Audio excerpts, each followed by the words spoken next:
Well, welcome and thank you for joining me for our webinar. Before we get started, just a really quick disclaimer. This is going to be a very broad webinar we're giving today, and it's not meant to give particularized legal advice. However, we are going to be going through a lot of topics that you're going to find helpful, and as you know, there is always an exception to every rule. So, just to get the disclaimers out of the way, my name is Sarah Rinelli. I am the lead attorney at the Rinelli Law Group PC. I'm very happy to have you here today, and today we're going to be talking about revocable living trusts. Now, before we get started, I am going to be giving a coupon code in the middle of this webinar, and I'm not going to tell you where it is because I want you to watch it, but you will hear the coupon code.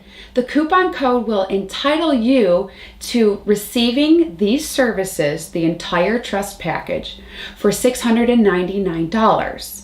Without the coupon code, if you were to call me or email me or fax me that you want a living trust, I have to charge $1,398. So I want you to watch this webinar in its entirety so you understand what a trust is, what a will is, how our process works, and more specifically, what your family will go through one day when you're gone. Now, some of the topics we're going to be talking about today. What is a trust? What is a will? And what happens if you have no documents at all? And by the end of this seminar, you will understand clearly the differences, because I know there's a lot of misconceptions about all of these.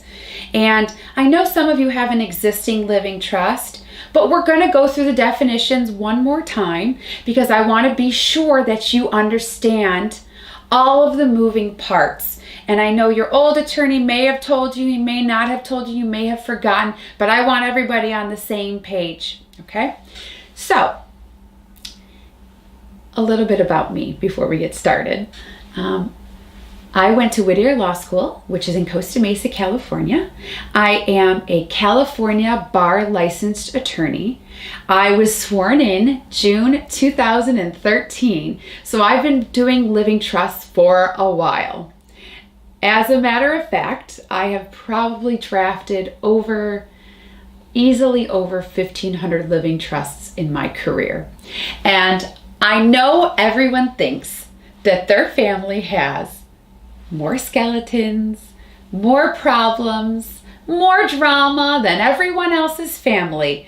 I am here to tell you, everyone's family, we all have those problems, myself included. So I am not here to judge you. I am here to make sure that this is going to be a smooth transition for your family when you're gone. We want to keep your family as united as possible. We want to make this as easy for them as possible when you're gone. This is really the biggest gift you can give your family. I am not here to judge you. I am here to help you. Okay, so you can always talk to me, and don't worry about any judgment because that's not my job. My job is to help you. Now, when I was in undergrad, I was thinking about going to law school, and I had pretty good grades, but I was a little bit nervous about applying because if I didn't get accepted, I was afraid I would be a big failure to my family. And so I secretly applied to law schools, and to my surprise, I got into every single one that I applied to, and I got scholarships. Now for me, I'm from Buffalo, New York. To get a scholarship means, that's your ticket, right? You're going to be a well-made woman. You're going to have your life together. So when I sat my mom down and I said, "Mom, I got accepted to law school," she said, "Honey, why don't you just settle down and get married and have some kids? You don't need to go to law school." And I said, "No, Mom, it's different now. You have to have an education. To make it in this world, you have to go the distance." So, she's a little old school Italian, and she begrudgingly gave me her blessing, and I went to law school. Now, for me, I had never met an attorney before I went to law school. I had never, no one in my family was an attorney. I didn't know a single attorney. I had no idea what area of law I wanted to do. And I know it's a little different for some other students that are in law school because their parents are attorneys, their brothers and sisters are attorneys. But for me, I had seen lots of Law and Order, and so I thought, well, I'll go work at the district attorney's office, putting away the bad guys. And so I worked an internship at the district attorney's office, and turns out the criminals really don't like the DAs.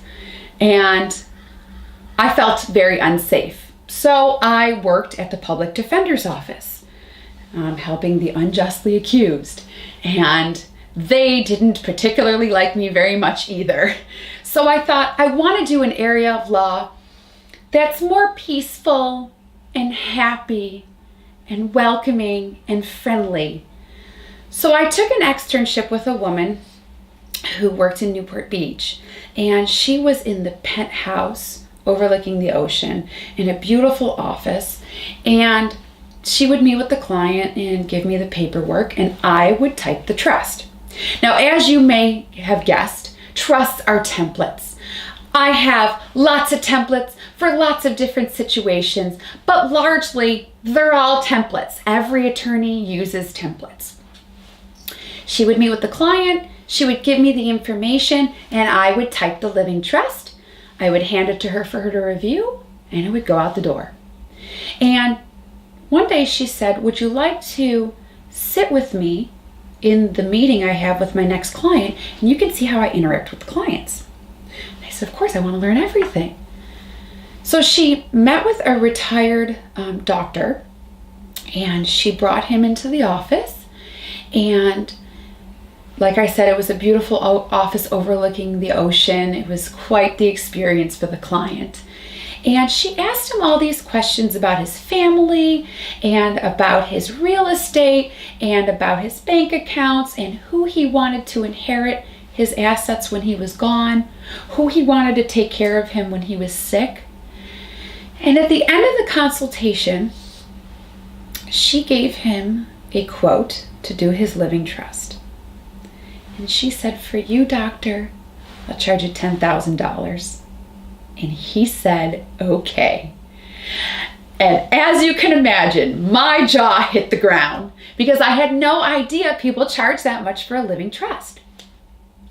Every time she would meet with a client, she charged a different price. And I could never really understand why she was charging different prices because it's all templates.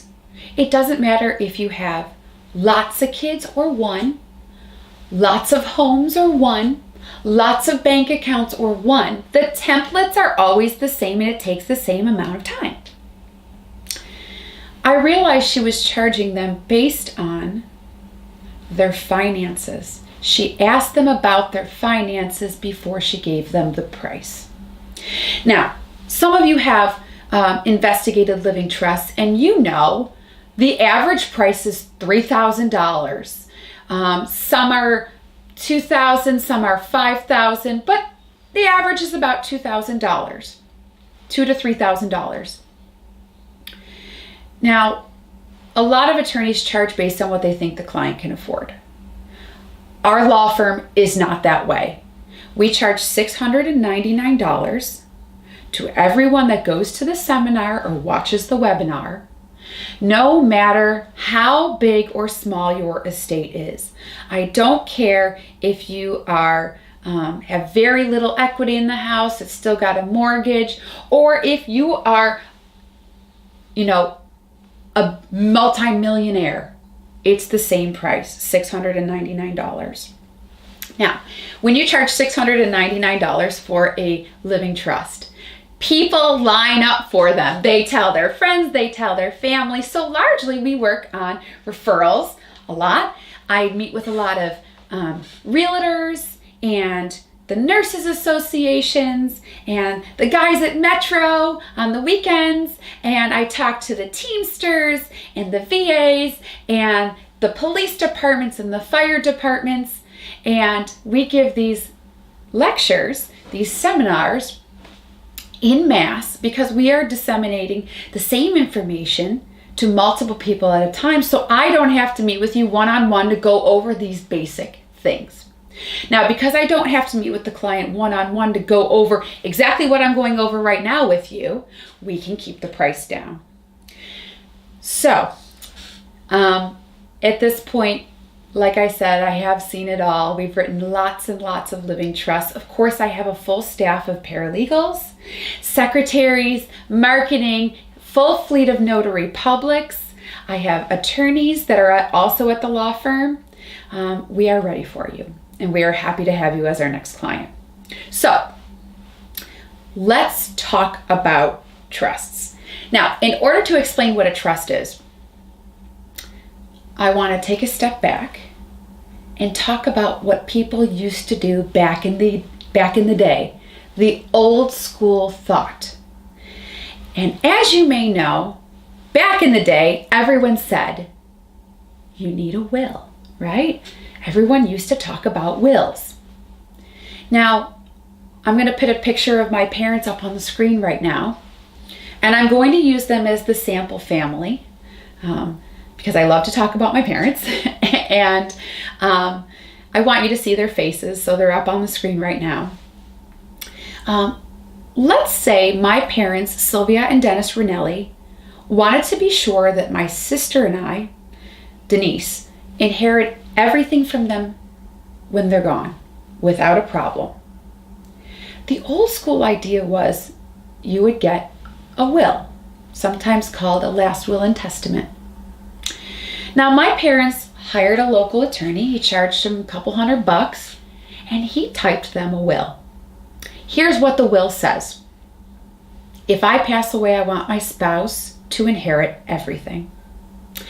If my spouse is no longer living, I want my 2 daughters, Sarah and Denise, to get everything 50-50.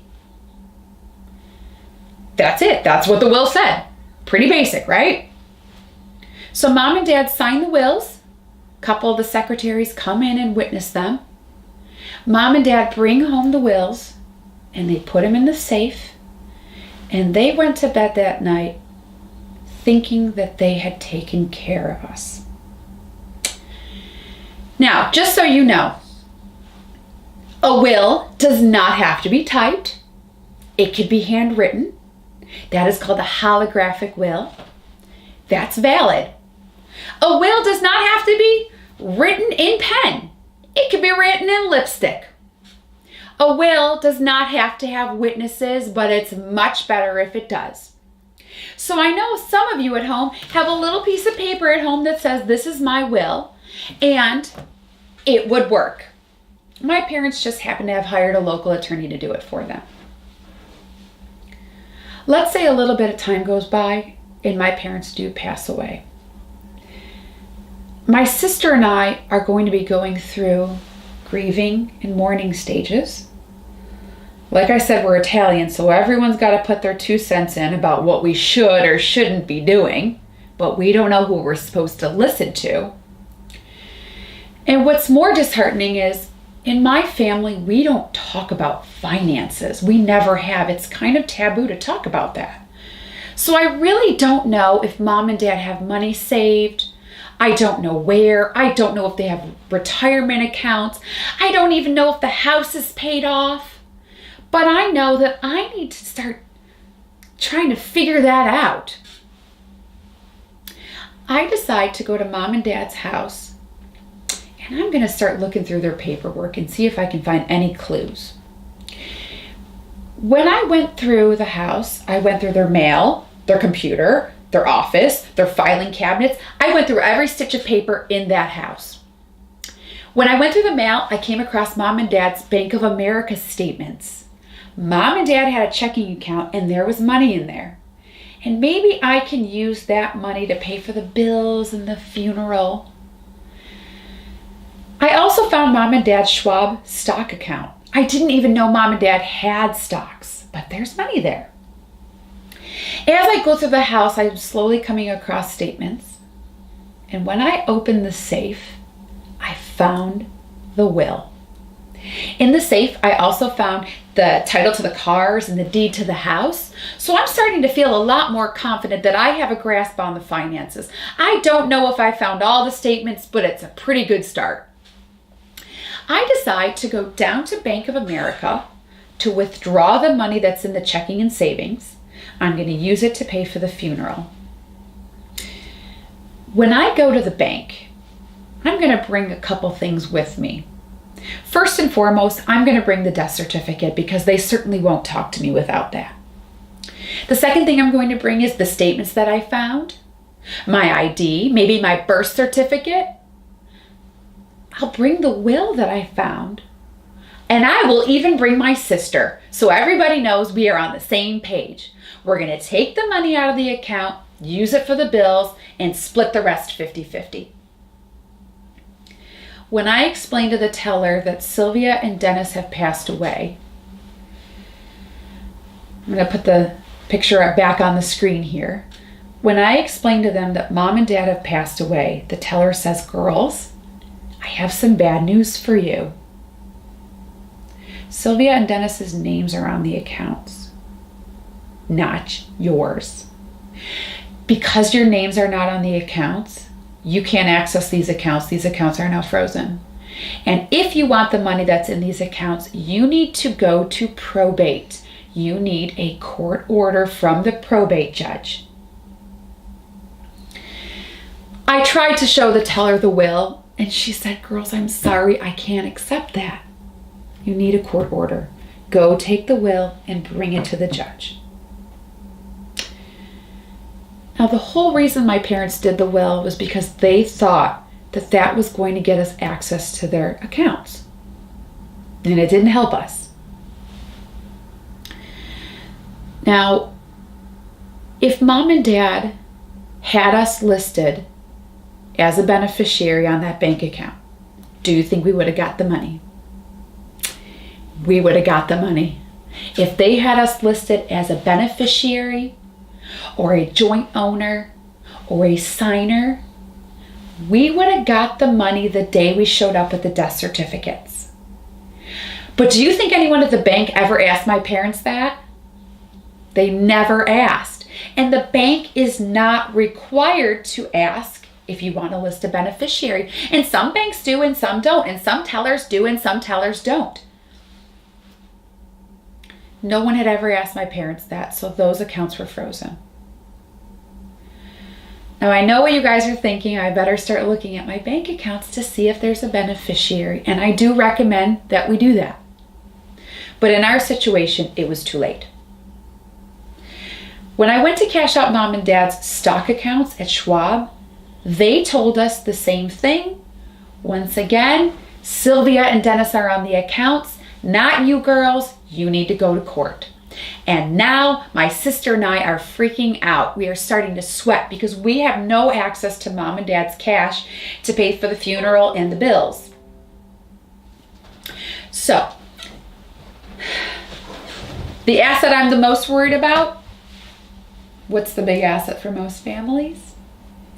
You guessed it, the house. I go back home. I go back in the safe. I pull out the deed, and guess whose names are on the deed? Sylvia and Dennis Rinelli. And guess whose names are not on the deed? Myself and my sister. We can't sell the house. We can't put our names on the deed until we go to probate court. Now, we're already grieving. We're already stressed out.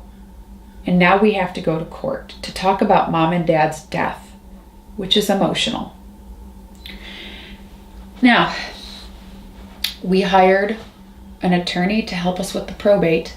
As a matter of fact, we hired the same guy that wrote the will. I mean, he knows us. He knows my family. And he said, "Girls, did you find the will?" "Yeah, we found it." "Girls, did you read the will?" "Yes, we read it." "Girls, do you agree that you're going to split everything 50-50? "Yeah, of course." He said, "Good, this will be easy." And I said, "Good, because we have to pay for the funeral and the bills, so how long is this going to take?" Now, because of the baby boomer generation, the courts are being very impacted.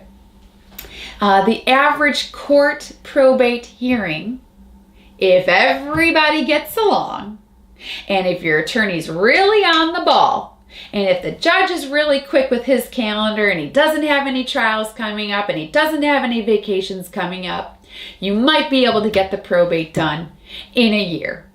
But in my experience, it's closer to 2 years. And it depends on the county, of course. Some counties are more impacted than others, but it takes a long time. We have to keep going to court to talk about mom and dad's death. Now let's talk about the fees, because of course probate is not free, although it probably should be. I'm going to give you a few examples of the fees because it's kind of a complicated formula that is used, but I've got some examples here. If the estate was worth $200,000, the probate fees would be $14,000. That goes to the lawyers, the court-appointed executor, probate fees, filing fees and things like that. Now, the attorney can also ask for extraordinary fees. So $14,000 will be the minimum. An estate that's worth $500,000, the probate fees are $26,000. Now, my parents' estate is worth about $500,000. And mom and dad have worked really, really hard to get they've earned everything that they have. They worked for it. And for us to have to write checks for $26,000 is painful. A $1 million estate will cost the probate fees of $46,000. And a $2 million estate will cost $66,000. And I know some people, if you've got a $2 million estate, maybe you don't think $66,000 is a big deal. But most of us do think that that's way too much to pay. So the fees are expensive, it's time consuming, and oh, by the way, it's public record.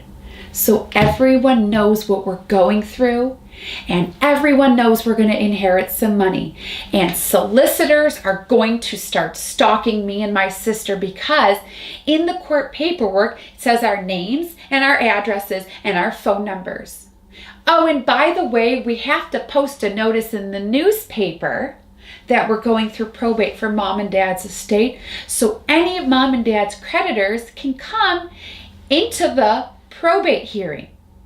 For example, if mom had a Target credit card and she owed a couple $100, Target is a creditor. And when Target sees the notice in the newspaper, they are going to want their money. Target will be the first one to get paid. Creditors get paid first, beneficiaries get paid last. And I know you may not think that Target is reading the back page of the legal notices of the newspaper, but I am here to tell you that Visa, MasterCard, Amex, and Discover have branches that read all of the newspapers looking for those legal notices. They will not miss it. Now, in addition to it being public record, it's emotional. It's just awful when people are calling and asking if you're selling mom and dad's house and you've just lost them. And it's also emotional when everyone's hitting you up for money. Now, as you could see, the will really didn't help us avoid probate. The will really only told the judge how to split up the money after the year or 2 years of probate went by. It was basically a letter to the judge. Now, if mom and dad have a mortgage, we have to pay that while we're going through probate, but we still can't use their money to do it. So now you're starting to see the kids fighting over the money. Who's going to pay the mortgage? Who's going to pay the taxes on the house? Who's going to cover the funeral? And when one child And typically we've seen it where one child, the one that earns the most, takes the financial responsibility. There is a little resentment with the ones that aren't paying. I have seen it where the family couldn't afford the mortgage. And while they were going through probate, there was foreclosure notices posted on the front door of their house. It's serious. Now I know in my family, my husband and I just bought a house. My younger sister, she's a businesswoman, but we've got student loans, we've got our own bills. To pay for mom and dad's mortgage on top of everything is unrealistic for us. So probate's not very pleasant. Now, if mom and dad had no documents at all, they had no will, no trust, nothing, that's called dying intestate. We still have to go to court to get the house and the bank accounts. Except now, it's not up to mom and dad how the money is going to be split up. They have now lost control over who's inheriting. It is going to be up to the intestate succession laws of California. And sometimes a parent leaves more to one child than the other for whatever reason.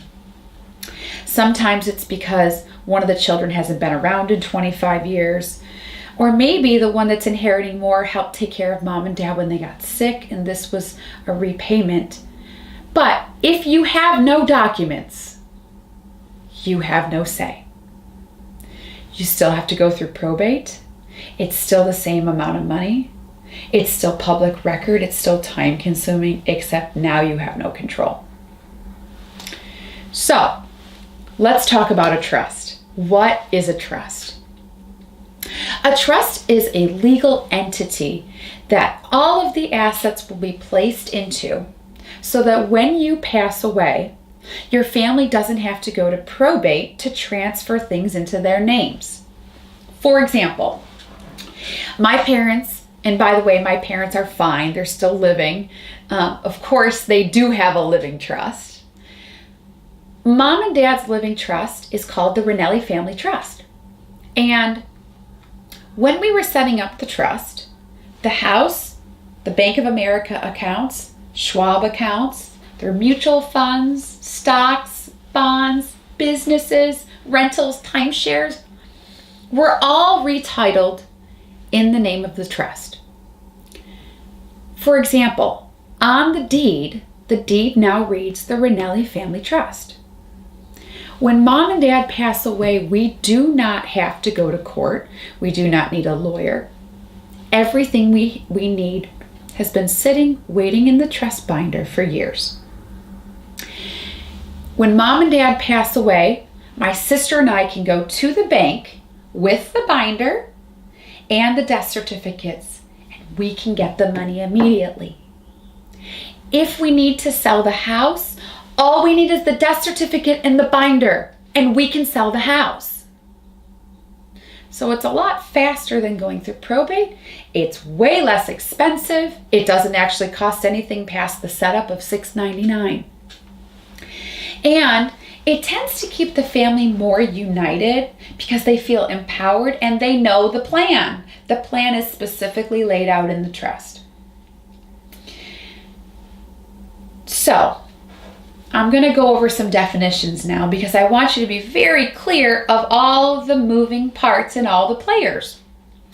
Definition number 1. Trust owner. The word for trust owner is trustor. I'm actually going to put that on the screen. Trust owner is trustor.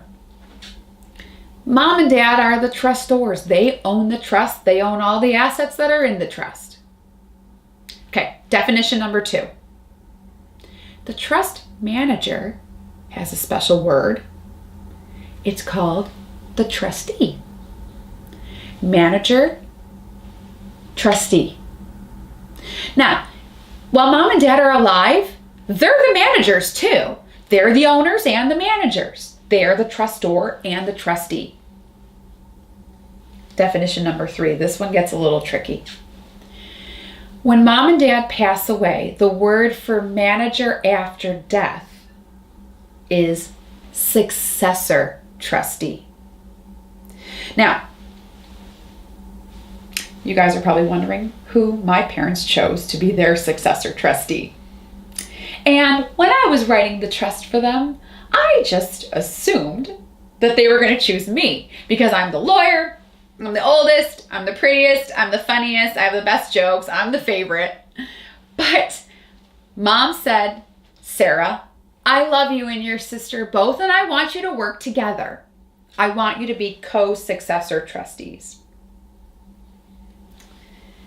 Now you can guess what the problems will be having co-successor trustees. If you have two co-successor trustees, 2 signatures are required at the bank and for all the real estate documents and for everything. 2 people are in charge. And in my family, I love my sister. I love her. But we don't always get along. One of us is a Democrat, one of us is a Republican. That's just the first of our problems. Now, I love her, but in our situation, I said, Mom, just pick one cook in the kitchen, one cook stirring the soup. She's Italian, she knows what that means. Now, ultimately, my parents chose my younger sister, Denise, to be their primary successor trustee. I am the alternate successor trustee. And here's why. I live in California, and my parents live in Buffalo, and my sister lives in Buffalo about 3 blocks from their house. And realistically, if anything ever happens to Mom and Dad, she's there in a flash. And it's going to take me 6 hours to get on a plane and get home. So for us, it's more realistic since she's there. And I'll help her however she wants. But ultimately, Denise is the signer. Now, you know your family. You know who gets along. You know who doesn't get along. And if you don't think they get along now, I can guarantee they're not going to get along better when you're gone. So we have to be very realistic about who will be your successor trustee. If they get along great, you can have 2. Possibly even 3. But I always recommend one in charge and the others can be backups. It's your successor trustee's job to make sure all of your wishes are followed through and that they pay all your final bills and split up the estate when you're gone. So it's a heavy responsibility.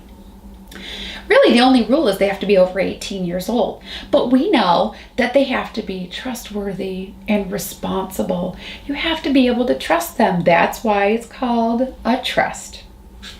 Okay, last definition. What's the word for someone who inherits from a trust? Beneficiaries, same as always. Now, let me tell you about the beneficiaries. If you had kids that are all grown up now, they can be your beneficiary. You don't have to leave your children anything, okay? I know back in the day we used to leave $1 to the bad kid. Now we don't even do that. We specifically state they are acknowledged but not inheriting. So, can grandkids be beneficiaries? Absolutely. Minors can be beneficiaries, but they are not allowed to touch their money until they are minimum of 18. Now I want you to think back where you were when you were 18, and I know I certainly was not very good with money when I was 18. So do I recommend that 18 is the magic age? No way. My default is they have to be 21 before they can touch their money. And some people like 25 or 30 or even more. Now let's say you want your beneficiaries to inherit when they're 25 years old. But after you pass away, the 17-year-old gets accepted to college. Your successor trustee is entitled to give the kid the money early for one of 4 reasons. Education is number 1. Their health, their maintenance, and their support. What that means is we don't want the kids homeless or hungry because they're waiting until they're 25 to get their money. Now let's say the 17-year-old gets accepted to college and they say, hey, successor trustee, can I have tuition money? The successor trustee is not going to write the check to the kid. They're going to write the check to the college. And if the kid says, hey, successor trustee, I need money for books, they can write a check to the bookstore. And if the kid says, I need money for room and board, I have to live on campus, the successor trustee can write the check to the college. And if the kid says, I really need a laptop for school, you can write the check to Best Buy. And if the kid says, I really need a car for college, the successor trustee can write the check to CarMax. And if the kid says, I'm going to college and everyone at my college has a Porsche, I need a Porsche, the successor trustee can draw the line. And we can't foresee every possible scenario that could come up, but you can see I was getting further and further away from education with my example. And those are the types of things your successor trustee has to do the best as it comes up. So it's a big responsibility. Let's say you have a spender in the family. You don't want them to get a lump sum. You want to stagger it. Can that be done? Absolutely. Let's say you want the kid to get the money, but only when they graduate college. It's a reward. That's allowed. Now, you don't have to leave money to relatives if you don't want to. It can be for your friends. It can be for your church. It can be for charities. And you can even leave money for your pets. The good thing about a trust is you get to decide who's inheriting, what they're getting, and when they get it. Now, I think we now understand what a trust is. I want to talk about some of the ancillary documents that are included in the $6.99 package.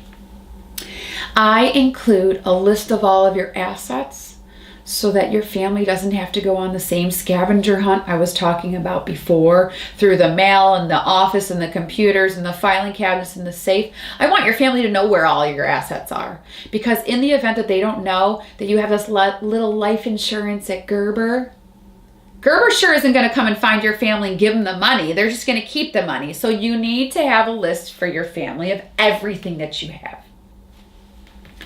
Also included in the package, I include a pour-over will. That is like a safety net to ensure that probate is avoided at all costs. Now, I know I've talked a lot about what happens if you pass away, but we need to talk about what happens if you get sick. I'm going to put a picture of my parents back up on the screen. Let's say mom and dad have no documents. They have no trust. They have no will. They have nothing.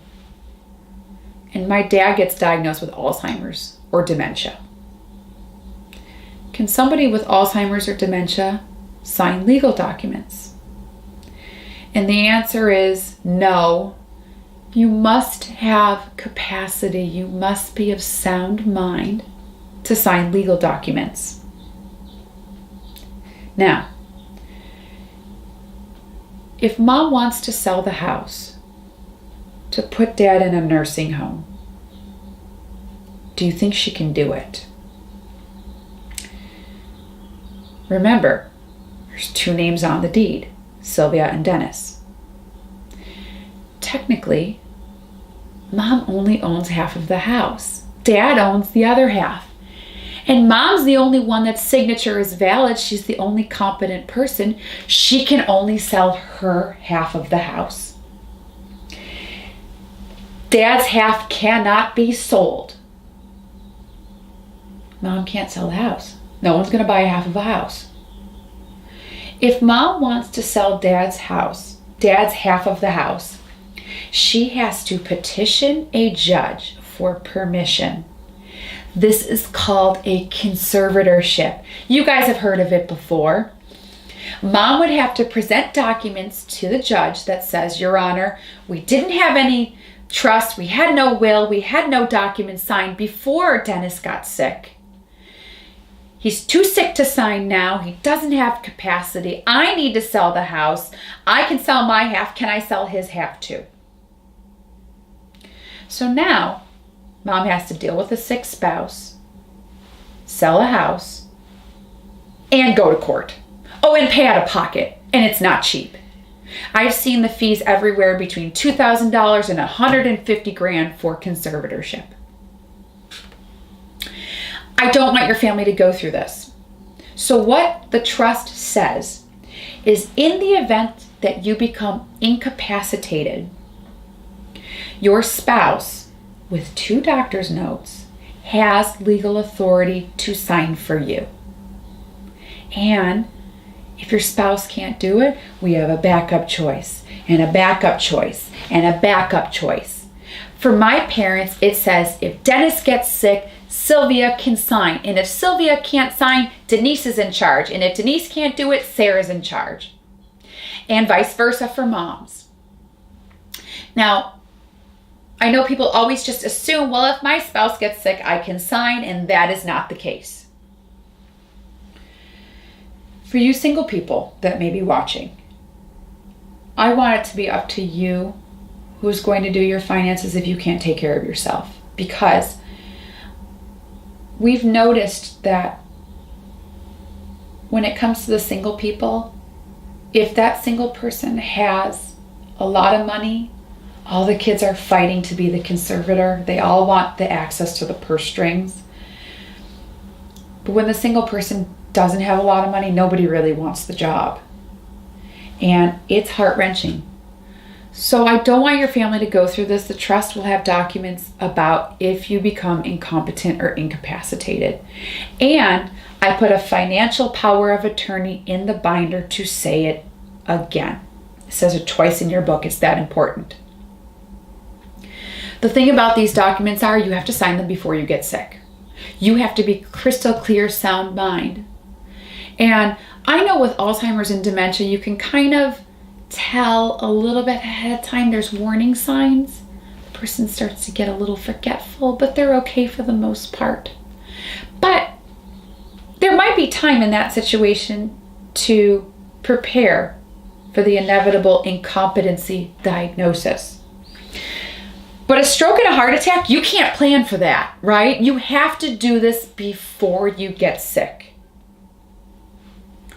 I cannot tell you how many times that I have a spouse call me and say, Sarah, I went to your seminar and I didn't sign up.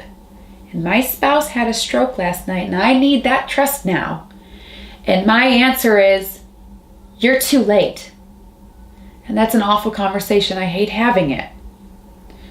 I'm warning you, these documents, I know people procrastinate, but this is not just for you, this is for them too.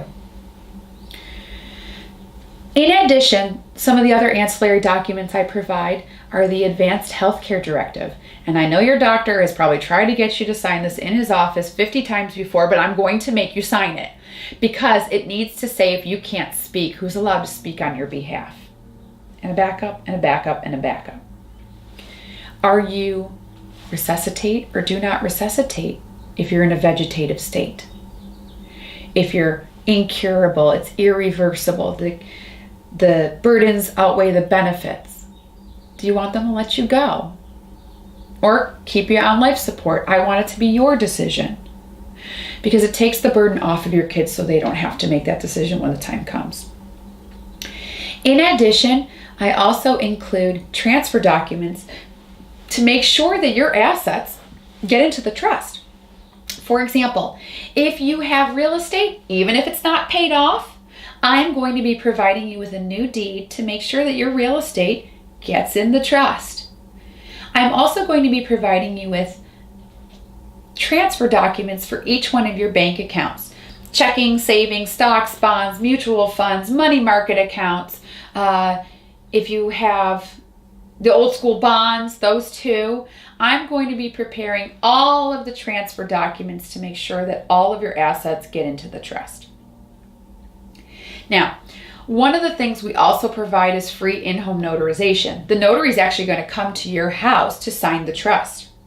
And the reason the notary comes over is because the notary is going to help you sign the deed, and the notary is going to help you mail it from your house while they're with you. Now, the county does require a fee to process everything, and it's usually around $12 to at most $100 for the deed. Most counties charge about $20 for the county to process the deed. And my notary is going to help you mail it while they're at your house. They're not going to hand deliver it for you, but they will help you mail it. They will lick the envelope, okay? The notary is also going to go over what happens with your bank accounts, and they are going to be mailing some of those documents for you as well. And the in-home notary process takes at least an hour. So by the time they leave, you're finished. Everything is in your mailbox, ready to go to where it's got to go. Now, if you're interested in hiring me, the coupon code is going to be Doggy Blue. That's the name of my dog. It'll be Doggy Blue. That's the coupon code. Here's how the process works. If you've watched this webinar and you've got the Doggy Blue coupon code, you can call the office. Anybody that answers the phone can take payment over the phone. You give them the coupon code and your credit card information, or you can mail a check. As soon as we receive payment, we immediately send you out a worksheet. Now, the worksheet is an 8-page questionnaire that asks all the information I need to know about your family, your real estate, your timeshares, your bank accounts, who's inheriting, what they're getting, and who's in charge when you're sick and when you pass. This 8-page questionnaire can be filled out in an hour if you just sit down and get it over with. But some people, they want to talk to their family about it. They want to discuss it at a holiday party. They want to really think about it. And I know for most of you, it's easy to tell me who your kids are or where you bank. The hard part is, what are they going to get and who's going to be in charge? Now, if you're struggling with these questions, call me. That is what our office is there for. We are there to help you. And we have a lot of the same questions asked about this exact same thing. Sarah, who should inherit? How much should they get? And who's in charge? Call us anytime. That's always free. That's always included in your services. When you fill out the 8-page questionnaire and you mail it to me, or fax it to me, or email it to me, we're going to call you and we're going to ask you some more questions. It takes me 4 to 6 weeks to type a trust. So that means you cannot call me 2 days before you're getting on the cruise ship and say, Sarah, I need that trust now. I can't do it in 2 days. 4 to 6 weeks is how long it takes us to type it. We cannot, it just takes time. You can only do it so fast. Once the trust is completed, the trust will be shipped to you, or in certain circumstances, the notary is going to bring it to your house and sign and notarize it with you. Now, I like to ship it to the house ahead of time because I really want you to read it, but sometimes there are emergency situations where, you want us to get over there as soon as you can if somebody's sick or something like that.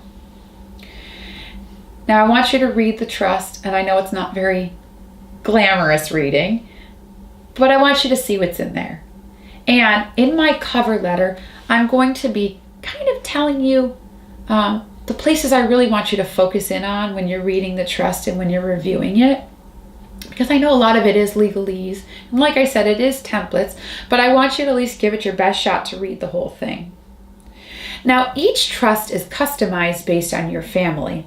So if there is any legal advice that, I need to point out to you, it's going to be written in the cover letter.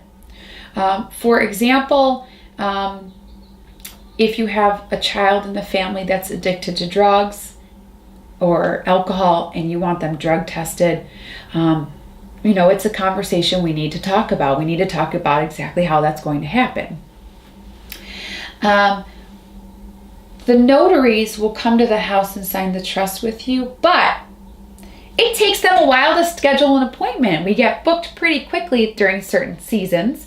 Cruise season, Christmas, Thanksgiving, tax season, summertime, wintertime.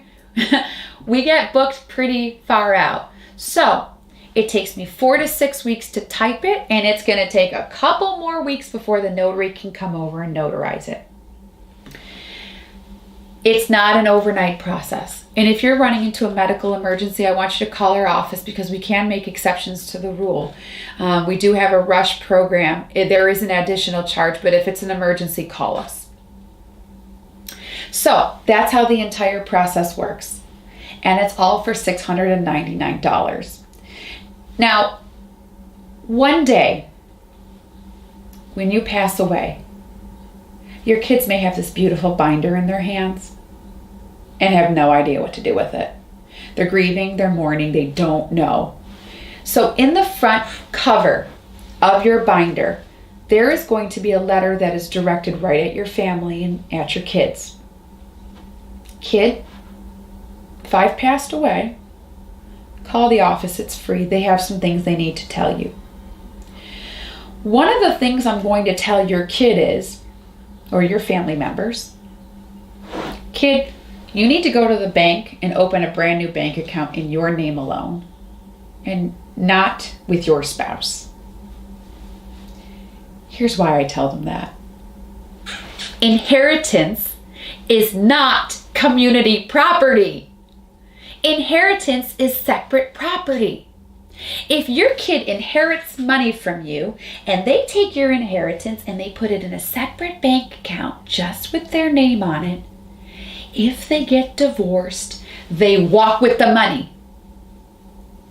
No questions asked. However, if they take their inheritance money and they put it in a joint bank account with their spouse, it's commingled.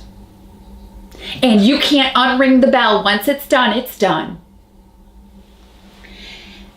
I'm going to tell your kid that, and I'm going to scare them a little bit because I know you want this money for them. And if they want to share it with their spouse a little bit at a time, that's okay. But you don't want the spouse to get the whole thing in the divorce or not even half, not a penny. So I scare your kid and I tell them, kid, you need to go open a new bank account that's just in your name alone, just in case you get divorced. How many kids do you think listen to me? I would say about half. And I'm going to try my best because at the end of the day, I'm your lawyer. Even if you're on the ground, I'm your lawyer. This is your hard-earned money. And I'm going to tell them the truth. 57% of marriages end in divorce.